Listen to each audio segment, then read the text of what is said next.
Učenici osnovne škole 1300 kaplara u Ljigu, ali i građani te opštine u pismu ministru prosvete Žarku Obradoviću protive se odluci lokalne vlasti da promeni naziv škole. Šta su razlozi za to i jednih i drugih istraživao je Radovan Lazarević. Hoće li srednja škola 1300 kaplara u Ljigu promeniti naziv u srednja škola Vladan Sredojević, odlučit će ovih dana u Ministarstvu prosvete. Inicijativu školskog odbora za promenu imena podržala je opštinska vlast, a protiv je opozicija, ali i oko 600 građana i učenika škole koji su uputili pismo ministru. Školski odbor i opštinska vlast ističu značajnu ulogu profesora i prvog direktora Vladana Sredojevića za osnivanje škole i njene rezultate. Opozicija, građani i učenici uz svo poštovanje bivšeg profesora i direktora smatraju da škola mora sačuvati uspomenu na slavne predake i zadržati ime Srednja škola 1300 kaplara.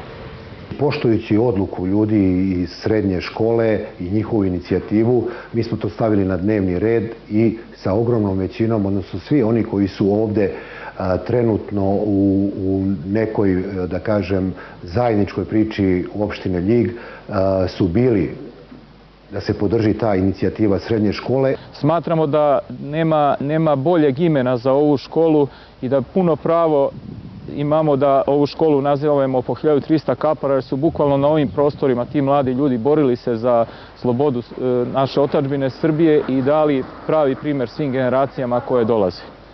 Među potpisnicima pisma ministru prosvete je i književnik Milovan Danojlić, koji ne može da zamisli lepši naziv za školu od 1300 kaplara koji su u cvetu mladosti stali na branik otadžbine. Trebalo bi promeniti je, Vladan je zaslužan za tu školu, uradio je mnogo. Svaka čast gospodinu koji čeće ime predlaže, ali mislim da to ipak nije rešenje, mislim nije dobro.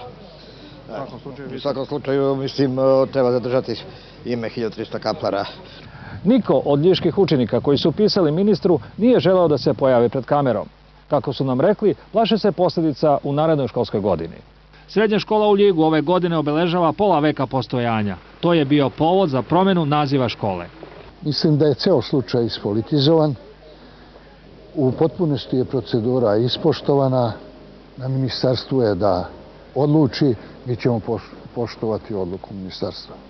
Srednja škola u Ljigu do sada je 2 puta menjala ime. Kad je osnovana, zvala se po partizanskom heroju Luki Spasojeviću, a posle 5. oktobarskih promjena ponela je naziv 1300 kaplara.